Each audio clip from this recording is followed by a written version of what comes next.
The Human Target, issue number 4. We're about a quarter way through this 12-issue miniseries by Tom King and Greg Smallwood, and I've said it with every issue. I will reiterate it again here.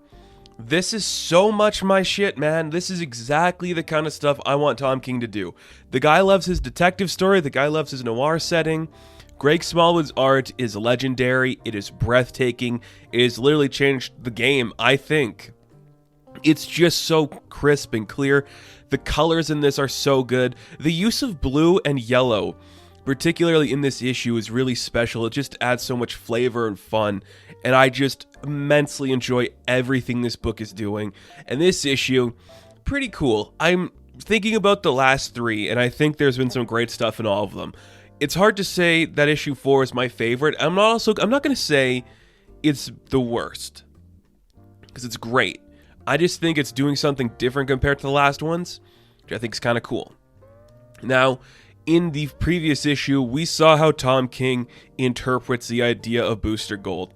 It's kind of like the silly guy who is just silly for the reason of being silly. He's surrounded by weird stuff, but he's the only one that understands that it's a joke. And now we're seeing how Tom King really feels about Ted Kord, which I really like. There's an earnest approach to Ted in this book that I think really works. I've always liked Ted. Booster and Beetle are just 2 characters I like. I like how Ted is in here because he's just the everyday man. You know, he is a millionaire. He is doing the superhero thing, but he's nice. He's pleasant. He doesn't overstep his boundaries. He talks a lot. He rambles on. Ted is essentially who we would all be if we were Batman. We're not brooding or angry. Ted's just like, okay, there's something to deal with. Let's go deal with it. Okay, it's nice to see my friends again. That's Ted, and I think that's a really good approach to it. So, without beating around the bush there, we do have our man Christopher Chance hanging out with Ice yet again. They are talking to Ted in his offices. And basically, Ted just starts ranting for a long time. We realize he gets called away to go deal with something in Utah, just like a bank thing. It's just like a breakout at a bank or like a heist or something. So, you know, we cut to the chase right away. We see Christopher just ask, like, did you try to kill Lex Luthor? And as we see the montage of Blue Beetle suiting up, he's just rambling on about why he would kill Lex and why he doesn't kill Lex. It's really fun. Again, there's an earnestness to it, which I really do appreciate. The artwork is fantastic too. I say that every issue. I just said it again. It's beautiful. But the way Ted just kind of like theorizes it, he's like, I would kill Lex, but killing's bad and I'm not a bad guy, so I'm not going to do it. Like, we don't do that. And it's like, it would be so nice to have him because even in this side of my business where I run a company, Lex is kind of a threat and I don't like dealing with that. But even just as a superhero, even Superman, I'm sure, has had issues where he's like, if just Lex was just gone, we'd all have things a lot easier. But Ted just doesn't do it. And I respect that. I think it's pretty cool. So that entire sequence, you just see he's suiting up. They're going inside the bug. They get down in like a nice little seat and you just see that, you know, Ice is getting a little cozy there next to Chance and it's working pretty cool. I do like it, and we get like a nice splash page just showing, you know, DC Comics presents the Human Target, like the old font from the classic 60s and 70s, to this great stage of fools. It's fun. And there's another great theme in here that I really do like seeing. The theme is kind of like Christopher is looking at his life, and he's like, if I was any other man, I'd spend this time with my family. I would spend this time living life's pleasures. Why would I waste all my time trying to solve this when I know I'm gonna die? And I think that's kind of a cool theme. And as that's happening, you just see that Ice is cozying up to him a little bit more. There's a theory going around that Ice is the bad guy and she's the one that poisoned Lex. I think that's too easy. And I know Tom King likes to subvert our expectations and then he doesn't. I still think the Ice choice is too easy, so I think it's gonna be something else. We cut to Utah. We see that Beetle and Ice are in their suits. They're ready to fight. And Christopher is just watching. He's like, there's something about this I don't like. There's something uneasy about it. Just the way. And he kind of calls it because he's respecting Ice. And I think he's kind of falling in love with her. In a sense, the way that a man like him can. But he's like watching her fight. And I think it's more towards just like superheroes in general. Where it's like the pageantry to it is what scares them. And it's just like so easy for them to snap into this role. Even if they're not as close as they are, it's so easy for them to fall into these patterns. And that's something that kind of scares him about it. So we get a nice page where he's just sitting there drinking his drink. hearing all like, the sound effects coming out of what they're doing. Very cool. Before they can head back to go, back to their city, they have to stop in Wyoming, and they're going to go deal with a big bear. And again, he starts getting a little bit freaked out by like everything in the tension here. Once again, Ted reiterates that he didn't kill Lex, or he didn't try to kill Lex, and it's just, again, he's like, what's going on? Like, superheroes here, they're just so comfortable together, and it's a really interesting it's a really interesting just viewpoint, because if Christopher Chance is our point of view character, and he is in this book, it's an interesting take on the world of just like, you're up close, you are literally just like watching two people that know each other just, getting back into the rhythm of their life. And I think that's a really interesting approach to see. So as like the story progresses, they go to a bunch more places just dealing with stuff. And you see that Christopher and Ice are getting closer, and there's a nice just page where they're putting their arms together and their hands interlock, and it's nice, and she falls asleep on his shoulder. They're dealing with all these things, like a submarine attack that was hacked, like some aliens in the forest. Basically, they're just becoming comfortable around each other. And the entire time, it's just Ted saying, I didn't kill Lex, and here's the reasons I would try to kill Lex, and here's the reasons why I wouldn't, and finding that balance, which, again, it feels very earnest, and I know that's a weird way to put Ted Kord, but he's just, in the right interpretation, he's just the lovable misfit, and I think that's a really cool angle that we'll get up to in a bit more here. I do like seeing. So they've been traveling so much that it's nighttime, and Ted's like, look, I'm sorry I took you away from your homes, but I own this hotel. We could get a night and just stay down for a bit, and everything's going to be fine. And as that's happening, you see Chance is like, do you want to get a drink, Ted? Just hang out for a second.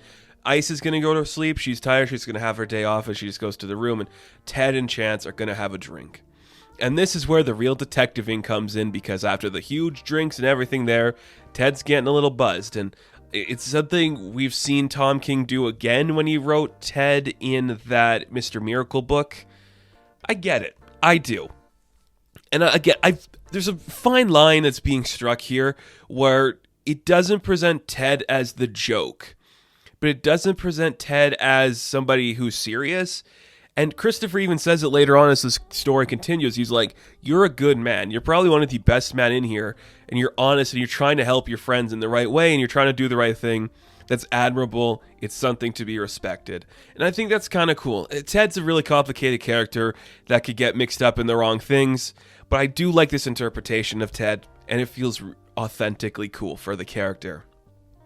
And in his drunken state, we get the reveal that he did not give Booster the money. So the big thing from the last issue that we were talking about, Booster opened up a bagel shop. He had some mysterious financer who helped back him in these situations, and he could have dealt with the water and the chemicals and the ice that would put in the drink that was meant to kill Lex.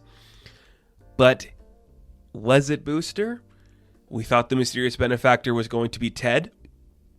Ted didn't give him the money. The reason he didn't give him the money is because he knows Booster will be fine on his own. He doesn't want to help his friend out in every situation. He wants Booster to fend for himself and strive his own goals. But sadly, Booster fell back to his old classic charm, and he got the Martian to do it. And what does that mean? When Ted said no to giving him the loan, Booster went to John Jones. John went to Ted to ask for the loan, gave him the loan, and then boom, Booster has the money. Booster still gets his money. Ted did not directly give it to him. Ted gave the money to John. John gave it to Booster. Complicated misfits all over the place. It's so cool. It's so great. And there you have it. Solved the case? Maybe. Who knows? So, we are not done yet, guys, because Chance is headed back to his room. He realizes his lock isn't working. He realizes that the door handle is cold, and when he opens up the door, who's in there but the beautiful and the lovely Ice? And she's wearing a robe. She's pouring him a drink, and basically it's just too flirty to handle, man. It's really interesting to me doing this thing with Ice, because it's cliched to hell. It's so obvious, like the femme fatale who shows up asking for help. Suddenly the guy falls in love with her. It's Chinatown all over again, right? It's that story. We've seen it a million times. But it works. It's a classic for a reason.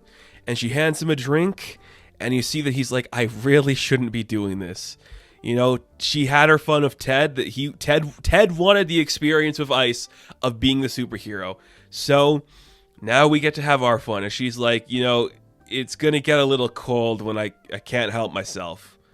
He's like, is that okay? And he just kisses her. And it's exactly what this book needed for an ending. Honestly, I don't understand why this book is so good. Because it's just so cliched, but the cliches work when they're done right. And I really do like that. So the relationship building here between Christopher and between Ice is really cool. Because when he looks at her, he sees this future that he thought he didn't want. But now he's finding this woman that maybe he could actually care about. And if it turns out to be all one big ruse where she was leading him on to get answers, I'm not going to be surprised, but I'm going to be disappointed that's the route it went. I honestly don't think it's going to go that route. But we'll have to wait and see what happens because that is a fair assumption to make. So my guess is that next issue we're going to be looking at The Martian and we'll get a Martian Manhunter issue. But overall, I thought this was an incredibly fun read. Just seeing Ted Kord in his element, just like, I want to be a hero, I want to be a millionaire, I'm going to have fun.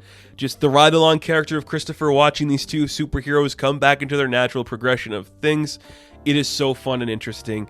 And it makes for some great reading. I just love the chemistry in the story that's building here. This is where Tom King shines. He has made a lot of errors lately in certain books, but Human Target just feels like the passion project. And Greg Smallwood will just... It's just so good. It's too good. It is too good. Every character is distinctive. They are expressive. The colors are beautiful. The line work is beautiful. We don't deserve it. We really don't deserve a book that looks this spectacular, and the covers are legendary. Everything about this book is great, and I recommend you all check it out. So, The Human Target, issue number 4. I am going to give a 9 out of 10. Now, thank you guys for watching this review. Be sure to like and subscribe to the channel. As always, you can check me out on Instagram, TikTok, and Twitter. And I will catch you in the next one. Have fun. Stay safe. Good luck.